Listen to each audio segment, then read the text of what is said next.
Ladies and gentlemen, boys, girls, and all you savvy minds out there, I hope you're ready to rumble because this is Campus Debates.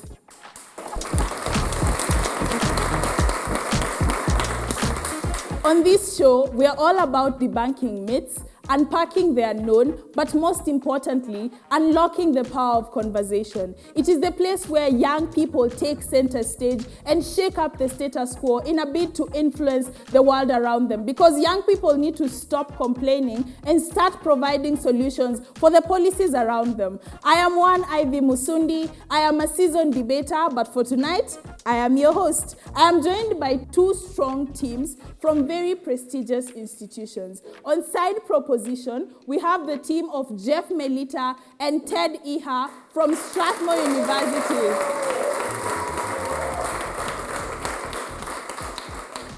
And on side opposition, we have the team of Brian Ndolo and Mercy Vugutsa from the University of Nairobi. No, wait, don't sit. I need you to engage with me.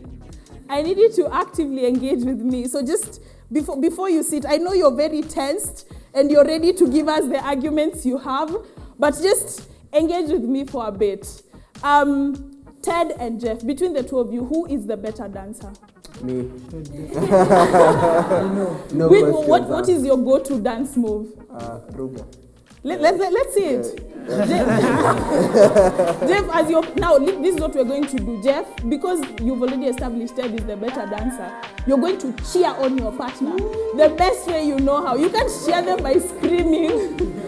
You give them a beatbox, a rap, or if you can sing, just shake things up. Let's go in 3. You're ready? We're ready. In 3, in 3, 2, 1, let's go.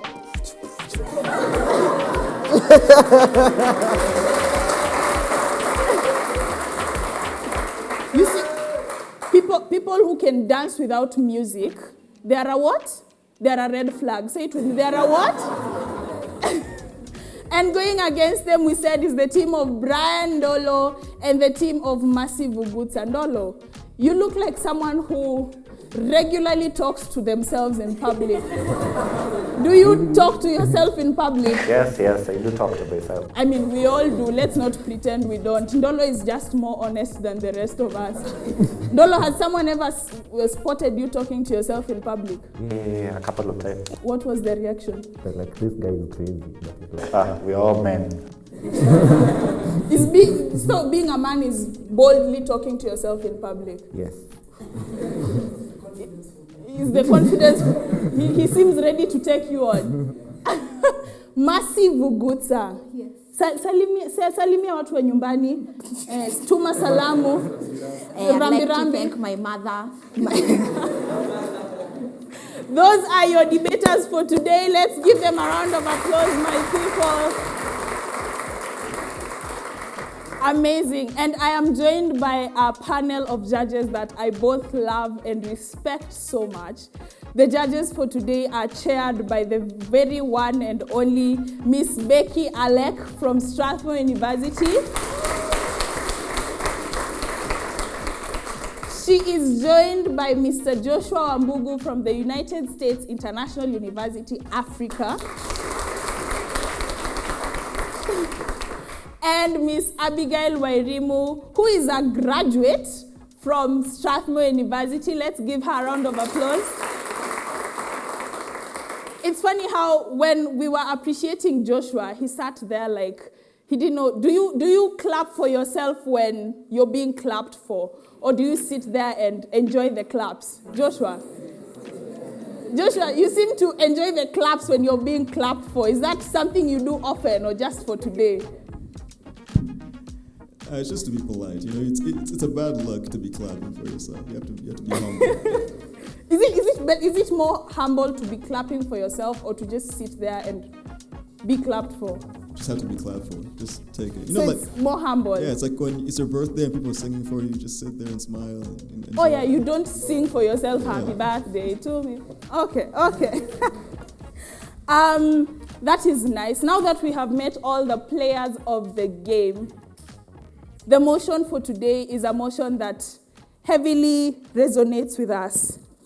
It is a motion that, we as young people heavily resonate with because, as I mentioned, Miss Abigail Wairimu is a graduate currently. So when you graduate university and you're supposed to go out there and start tamarking to look for a job, how would you feel if there was a, policy that was put in place that if you have tamarked, because now you have tamarked for so long, you've gone for 3, 4, 10, 15 interviews, then the government actively takes up the mandate to now give you a job as a stakeholder.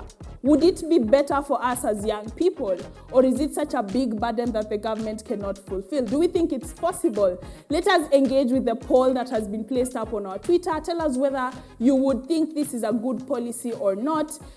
Tweet and retweet, engage with us on our social media and just tell us what you think about this. Motion reads, this House would implement a national job guarantee. The info slide I just read you is basically the definition of the national job guarantee. And that is the motion that the participants will be engaging with us today. With that, we welcome the first proposer to begin for us this debate. Hear.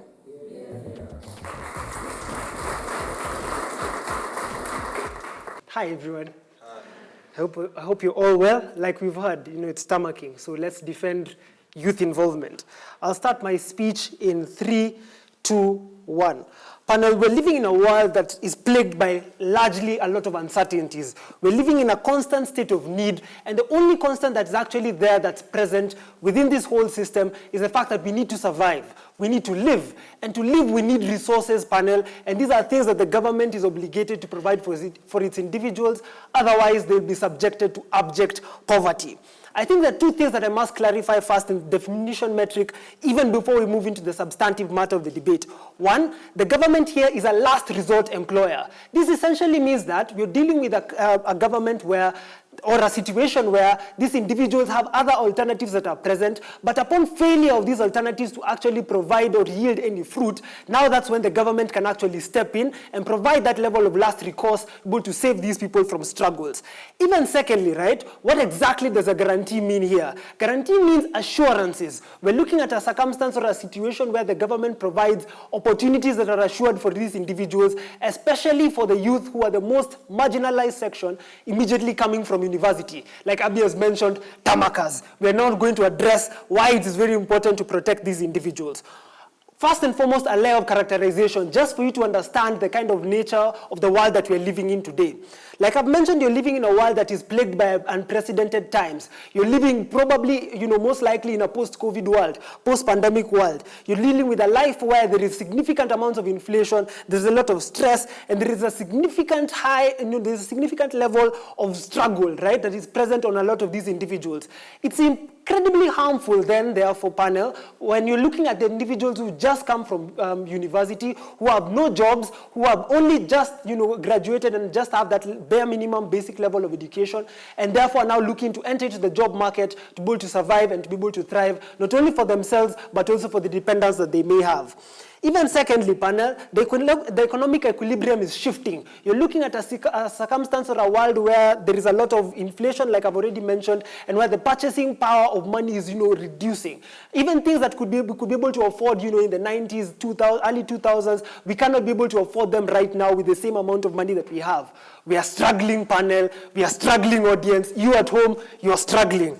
Now, I think the most important thing that we need to mention then, therefore, is 3 layers that we must be able to clarify even before we move into substantive matter. One, offering them jobs as government does not mean we're offering them high-paying jobs. It just means that the alternative in the world is no jobs. In our world, there are jobs. Secondly, the aim is to benefit the largest group of people and the most affected actors within this whole system, right? Where we know and we are aware that there's a trade-off that exists, that some people may be harmed along the way. We're willing to exist within that system as long as we're able to find the most benefit on our side of the house. And even thirdly, right, these jobs that are being provided by government are not only within government. So any argument that these people provide that, this is not sustainable, this is not feasible, is highly untrue, right? On our side of the world, we're dealing with a circumstance where the government is the conduit through you are able to access these jobs, right? So these jobs may not necessarily be within public sector, but they are proffered and proffered by the government. Now, having understood all of these things, let's move into three structural reasons for why this thing still stands, right? One, there is a principled obligation by government to be able to provide employment for its citizens. You, the audience, and also the audience at home, you have elected your government, correct? You have given them the power and you've ceded your power as a citizen to be able to, for the government to be able to make decisions that affect your lives and affect other people's lives at scale. Secondly, you pay them taxes, right? Meaning that not only are you providing them with the capacity, through popular vote, but you've also given these individuals the money to be able to actually make a lot of these things possible. It therefore follows that this government therefore has that obligation to protect these citizens from abject poverty. Meaning there is an actual level of legitimacy that exists for the citizens to be able to demand the government to be able to provide these jobs for these youth within this status quo. Secondly, right, on our side of the house, we have an improvement of overall welfare and standard of living for these individuals. Remember, I've told you that largely you're dealing with the youth and people who've been highly affected by a lot of these challenges of unemployment, inflation, hunger cost is going up and, it's harming everybody all around, right?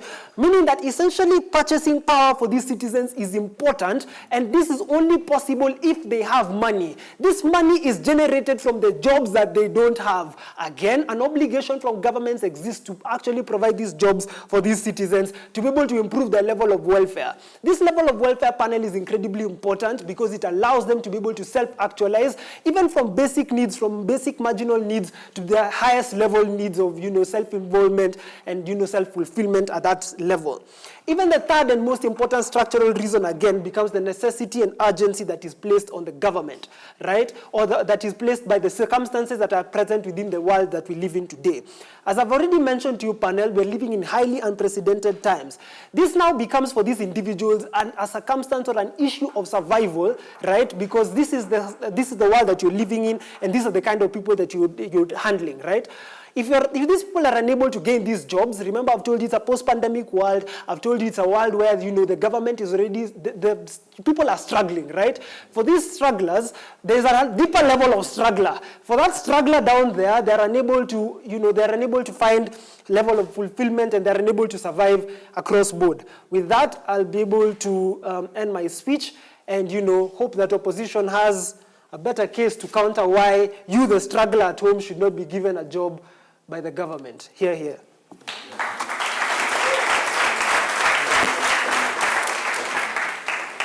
We thank that speaker for that fine speech. We now welcome the first opposer to begin for us their case. Hear, hear.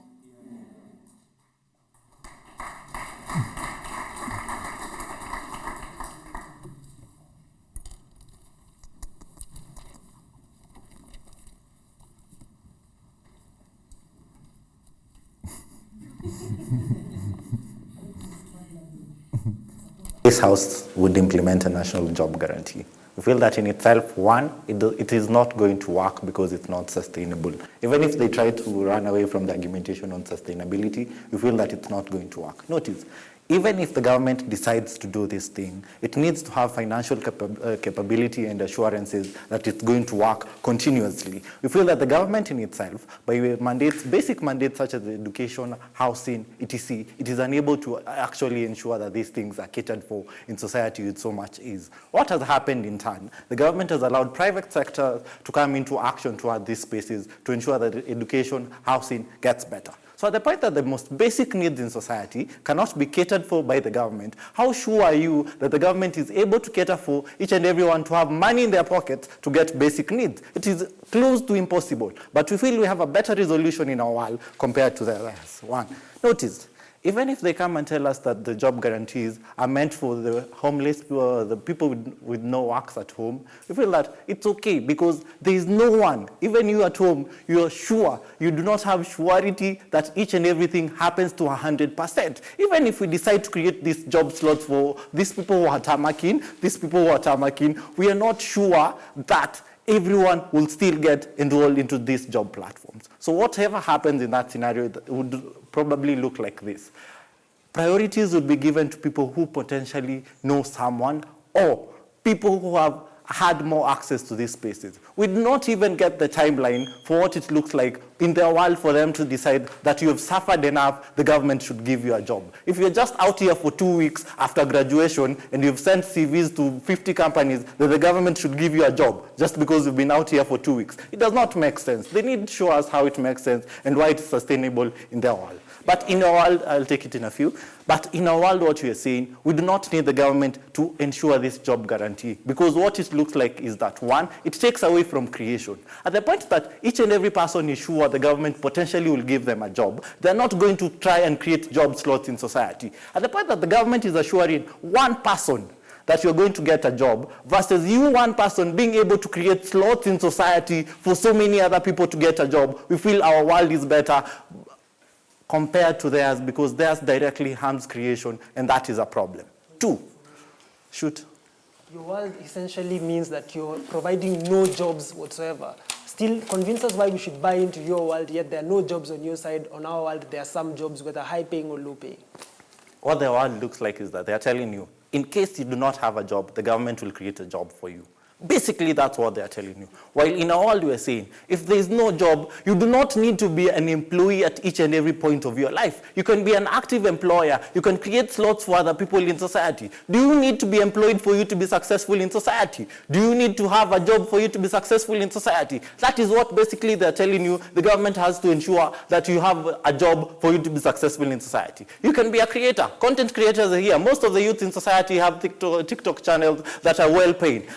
Does that mean that the TikTok channel has employed them, or the government has directly employed them, or they're not creating money from having this slot? We believe that creation in itself is better than the guarantee of jobs. 2, notice, when they come and tell you that the government has this surety, the government has this slot for you to tell you that you'll get a job, we feel that in our world, there's no that guarantee. What it looks like is that the government in itself is sufficiently lacking funds. They even borrow, which is something that most population, even you people at home, do not want the government to borrow so that they can sustain these needs in society. We feel that in our world, the government is not borrowing because they accept that they have less funds and they're trying to cater their clothes according to the size that they have. But notice, the most basic thing you get from this scenario is that the government in itself ensures that there's a safe environment for job creation to occur, not creating jobs directly for these people. Because if you continuously depend on the government to create jobs for you, then it's close to impossible. That's why your president clearly says, our president rather, clearly says that it's okay for us to create an environment for each and every one of us to be able to sustain. A housing project for per se, whereby you can create, you can employ architects, you can employ engineers, you can employ people to even carry blocks, you can bring water. By creating an environment whereby job creation can occur, it's better placed than creating jobs directly because it's not sustainable. Even if the government changes, even if a new government comes in place, and this project is continuously working, it means there's sustainability in our world. In the world, when someone else comes and says that this project is not okay, people need to work hard, people need to create money for this country, people need to actually put themselves, their country first rather than themselves, then what it will look like is that this project is put outside and the government decides that it's not okay, it's no longer sustainable. But in our world, if we decide to create an environment enough for job creation, it will always continue to work, whether you're here, whether you're not here. We rest.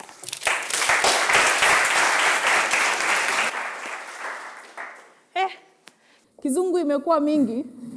The English has become a lot. We are caught at an impasse. Proposition says we want to employ people because our citizens are suffering, they don't have employment, they cannot feed their families. Opposition comes in and says, first of all, How will you do that? Because the government is already struggling. But secondly, we would much rather create opportunities for employment than employ people directly. So which one would you choose? That the government employs you and gives you a job, or the government creates opportunity for you to employ yourself? Let's realize that this is a policy motion. This is what we call a policy motion. When you hear this House would, it means it is a policy motion. We're trying to discuss what the government could do or what the government could not do. So just engage with us on SMS line 22151 and just tell us which side of the motion you support, whether you think this is something the government can implement, and how do you think the government should go about this whole unemployment issue and creating jobs. But for now, we're taking a short break. Do not touch that dial. Stay tuned. We'll be back for more.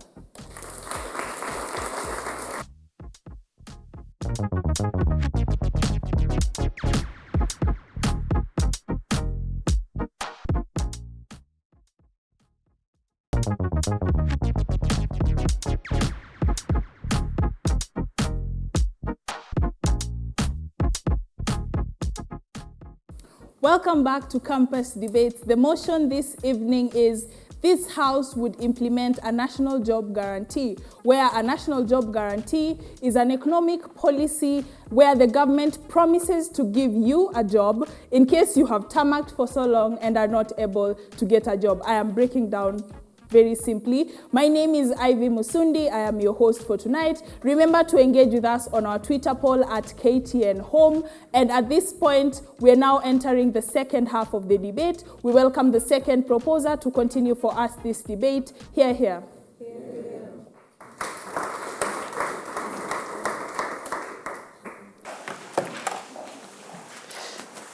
I'm open to taking questions. Just let me make that clear to these guys before I start.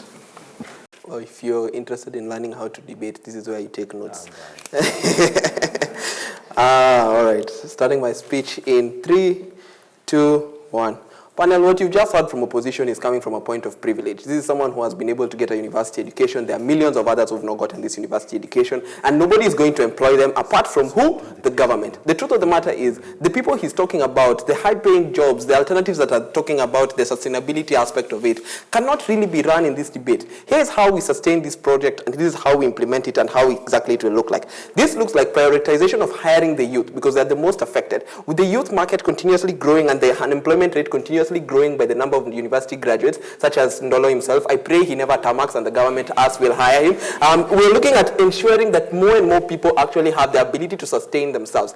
The sustainability he's talking about actually exists in our world because of two reasons. Number one, you lower the number of dependents. You get more people having jobs. You get more people having money in their pockets. This then means that the government has to save a higher number of resources through not creating things such as an unemployment fund and giving out money and form of donations. I think donations are the most unsustainable aspect. His entire case is premised on one thing, corruption. But I think matters to do with governance and matters to do with government are two different things. We're here to talk about the mandate of the government, not the mandate of governance. I think then that is awfully wrong. Here is how our case works. Very simple. You are a young person, you need a job, you've searched. Let's say for a period of 3 years, even 1 year is enough. If you search for a period of 1 year and you can't get a job with a university education or whatever form of education you have, the government ought to go back to its drawing board. I think then this creates an accountability metric. Here is why. It is a better measure of solvency, because the truth of the matter is, are we training our students enough to access the job market?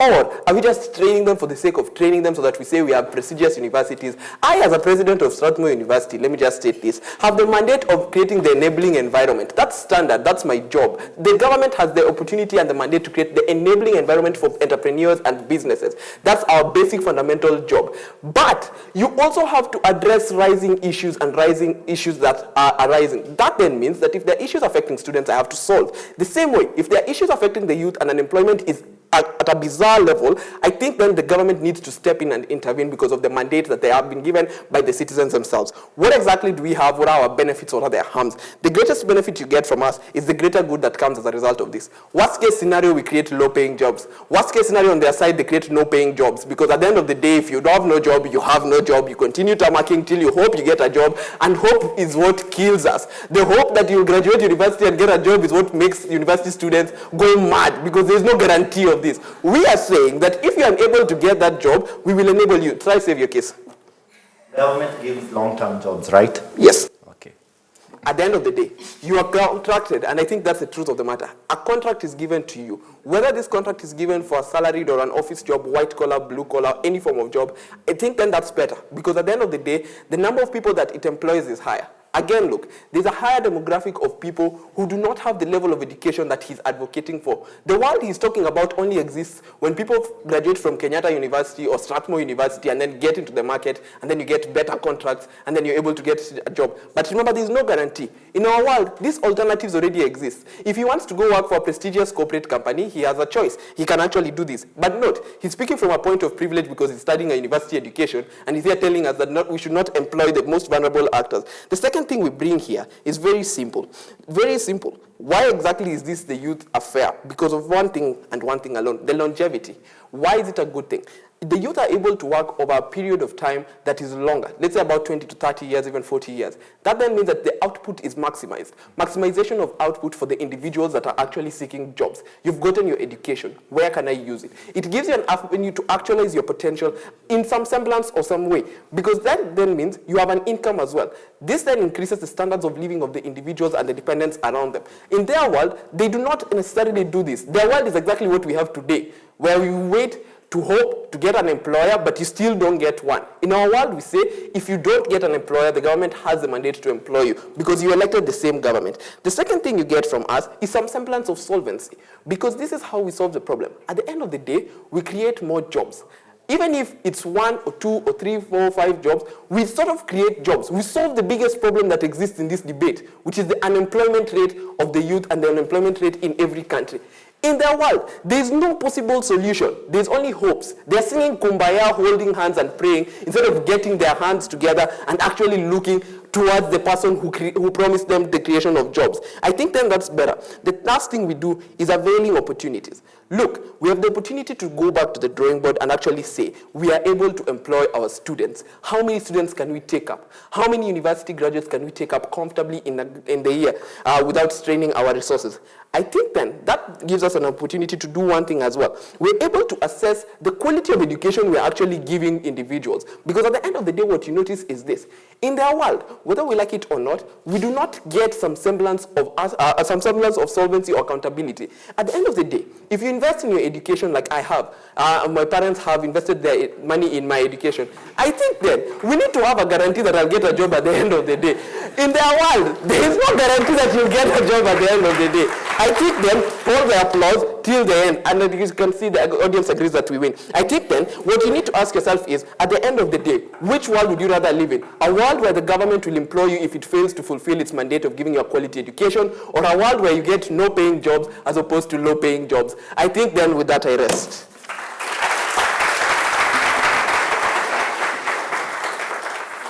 That speaker for that fine speech. We now welcome the last speaker of the debate to conclude for us this debate. Hear, hear.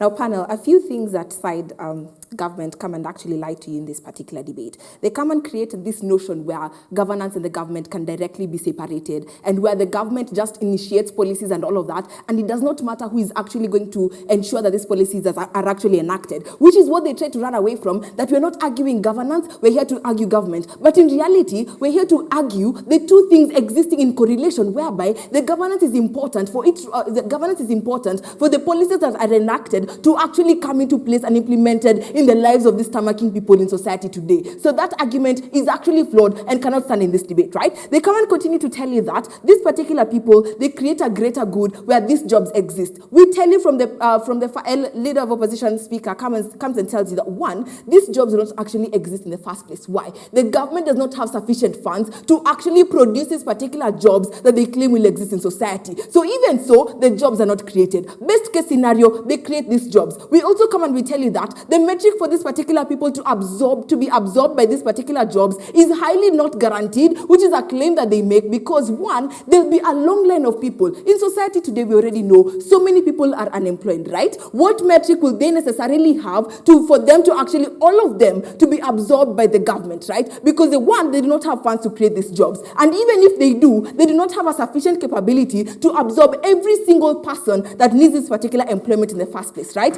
Now, by extension, we come and we continue arguing just a minute. We come and we continue to tell you that for these particular people that are being absorbed by society, by the government or these particular employment opportunities, we particularly feel like these particular people will not be employed by the basis of corruption and even this government not actually existing and not fulfilling its duties by the speech that we actually gave you from the first speech, right?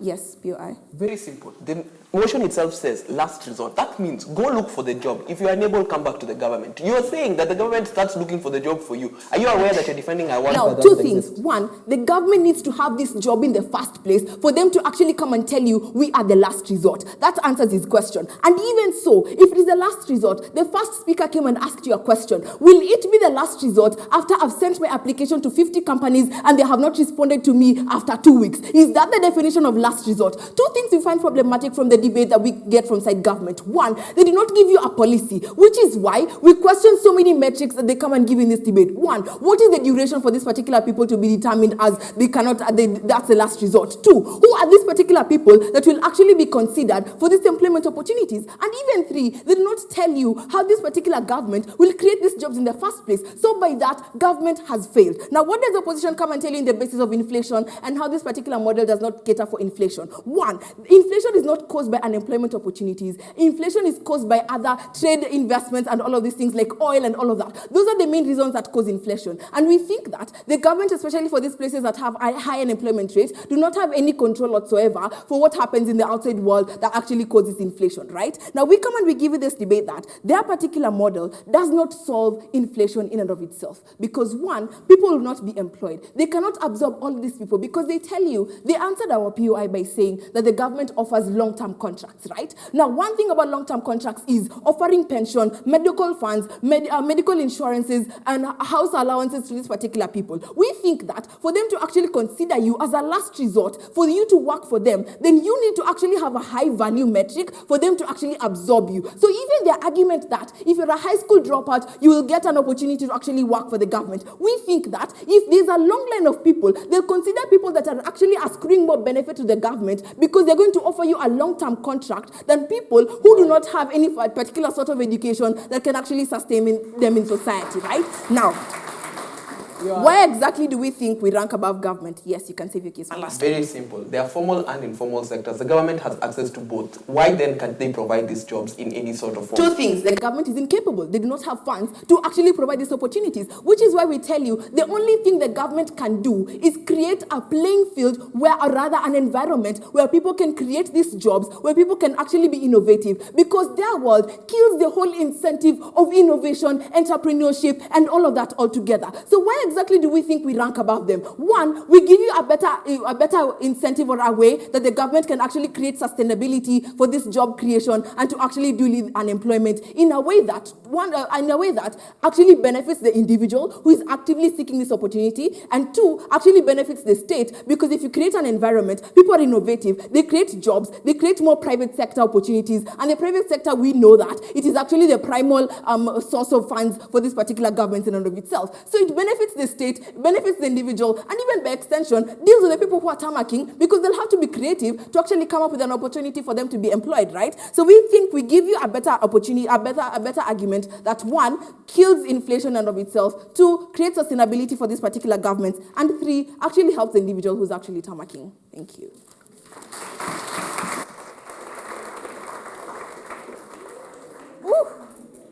First of all, we thank that speaker for that fine speech. That brings us to the close of the debate. A few questions arising. Is government effective without proper governance? Can government implement policies that they cannot implement because they have come up with a proper policy, but opposition asks the question, does the government have the capability to implement this policy that we have so graciously set up. After the break, we are going to be hearing the verdict from the judges. Then they will be telling us who won the debate, but still you can tell us at home who you think won the debate and what your thoughts on the matter are. Remember, SMS line is 22151. Engage with the poll that has been put up on the KTN Home Twitter space. Engage with us on our social media handles. See you after the break.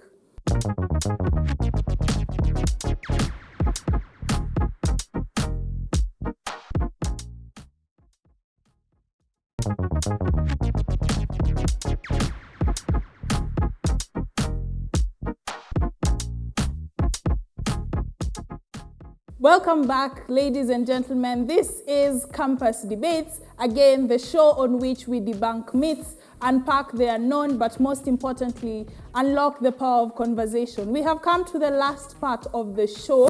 At this juncture, we now hand it over to the Chief Adjudicator because we understand the panel has questions. Speakers, note, this is your chance to sway whichever judge had not been swayed. So answer the question with utmost clarity because this may be your chance to win the debate. Hear, hear. Hear, hear. So the general question goes like this. To what extent do you think the lack of or presence of quality education impacts unemployment and its implications on the labor force we have? Very simple. I think to a great extent, I think to the larger extent, education actually impacts, but education is there to only play a role in terms of increasing your analytical skills and your thinking skills and your thinking capacity. To that extent, we think that it plays a crucial role in terms of the kind of job you get, because the level of education you get and the quality of jobs you get are so much symmetrical. They're on the same level. They're coherent. They're contingent on the other. So we think that for the government to provide quality education, it also needs to provide quality jobs. I think this is the best way to assess whether or not the education we have in the country is able to cater to the job requirement and the job needs that we have in society at large. Then the second thing is, other than the quality or the level of education and the availability of it, you can tell developing countries develop because of the growth of innovation. The innovation can only exist if education is provided to individuals at high quality. So if education is already provided as a bare minimum that the government has to provide, what are we using this education for? And I think that's why we believe that education is symmetrical. The quality of education is contingent on the quality of jobs. So we need to provide quality education to the citizens so that they can have quality of jobs and even ensure that more and more people are getting this education to expand their thinking capacity and expand their innovation. Yes, with that I rest. In response to the question that has been asked, we feel like side government have answered in a way that generally tells you that quality education is determinant for you to get a quality job. What we think is that quality education is determinant for you to get the type of job you're looking for. For example, if your job requires you to learn how to mix cement and mix sand and something to build a house, then you have that particular level of education for you to get that, then you're highly placed to get the particular job that you're actively looking for. And we think that in that particular regard, quality education is contingent and is actually very important for you to actually access quality jobs, but we think that the type of education that you get is dependent on the type of job that is offered to you, and that will be the determinant of whether you have the education for that particular role or not.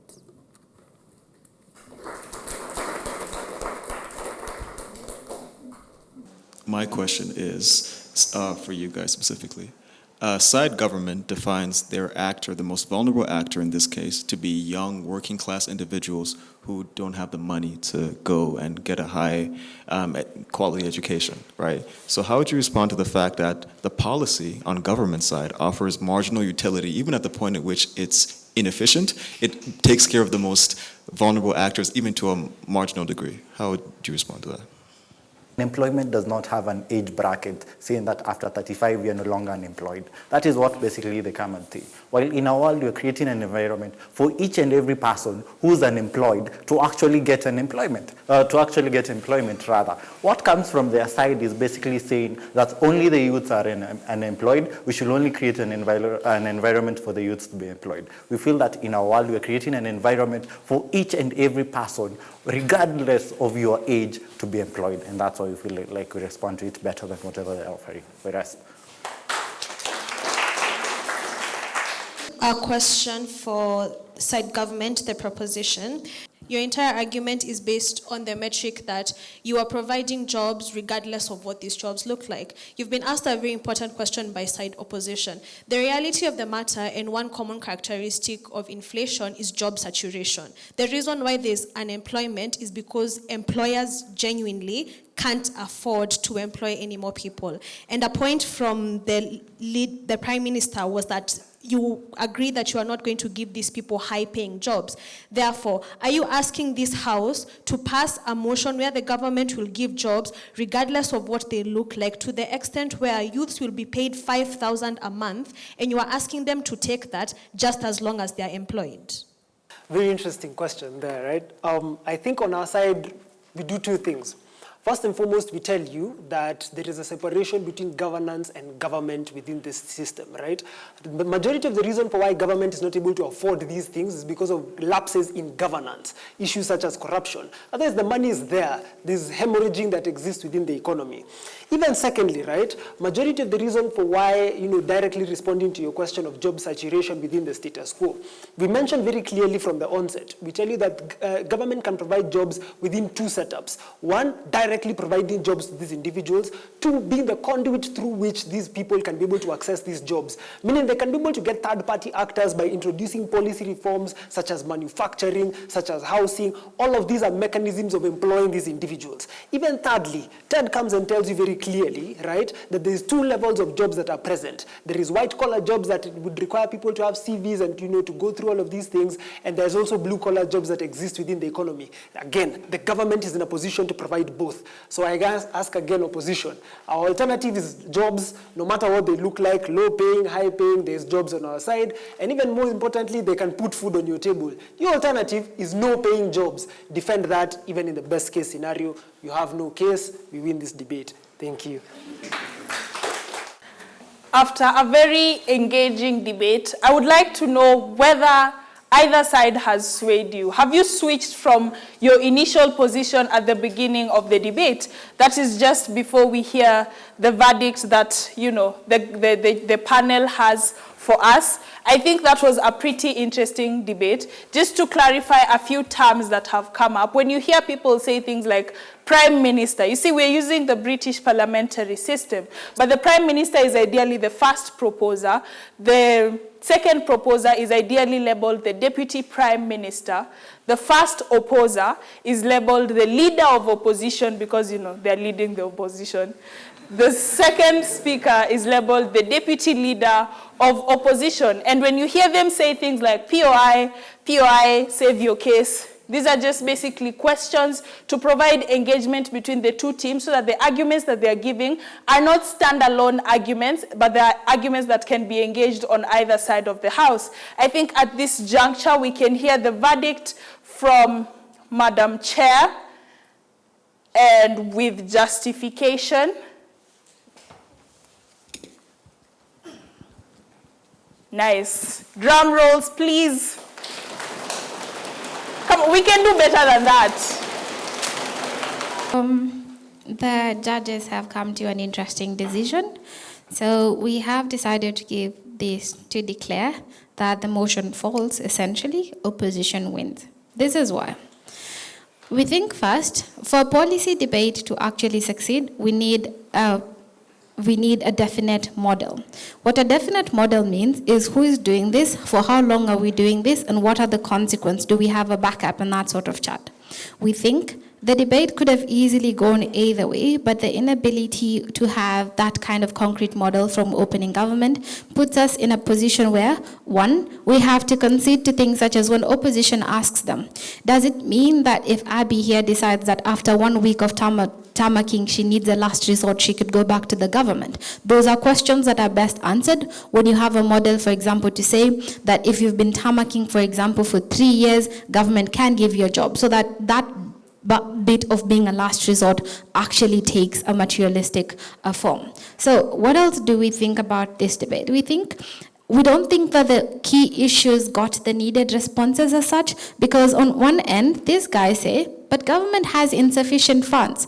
I think then when DPM tries to talk to you about how we're going to have priority hiring as some sort of metric, that priority hiring doesn't answer the insufficiency of funds that opposition talks to you about. Because you still have a standing question. They tell the audience at home, you don't want your government borrowing money to sustain this model. So sustainability needs to be hinged on something that is a bit more concrete. Is it the change of policies that they talk to us as they answer their final question? Or are we going to an extent where we could allow the government to borrow more if it helps us? The last thing here is that at the start, government tells us they're going to try and solve inflation and unemployment. This begs the question when they say we're going to hire people and just pay them, any amount we can't afford. The question of how inflation then factors in still stands, because if you're paying people 5,000 Kenyan shillings a day and you've already spoken to how their purchasing power is low, you needed to have done a bit more to show how that duality reduces the dependency syndrome that PM actually starts by talking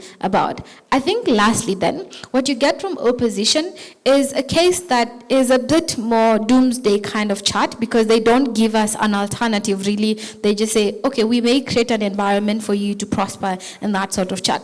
I think then the reason they can win, it's a very marginal win, right? I think you can all see that. The reason why they actually take a slight edge over proposition here is because they talk to you to a large extent on how young people need things that they can't actively participate in. They say that creating jobs is not something that is sustainable in the long term, and that you need to create an environment, an incentive for people to be creative and sort of try to make things work. As such, we felt that the model of just government giving people jobs may not be sustainable, one, but secondly, it could lead us to more financial issues that we are not ready to face, and we have no contingencies, and that's why we were better convinced by the opposition case as opposed to government. Thank you. The motion for us this evening was this House would implement a national job guarantee. As was mentioned by the Chief Adjudicator, this is one of those motions we name a policy debate motion in the British parliamentary system. And the tenet of a policy motion is that you need to show us how this policy will work. Is it a policy that is viable? Is it viable for the government you're proposing it for? So these are things we discuss on a daily basis.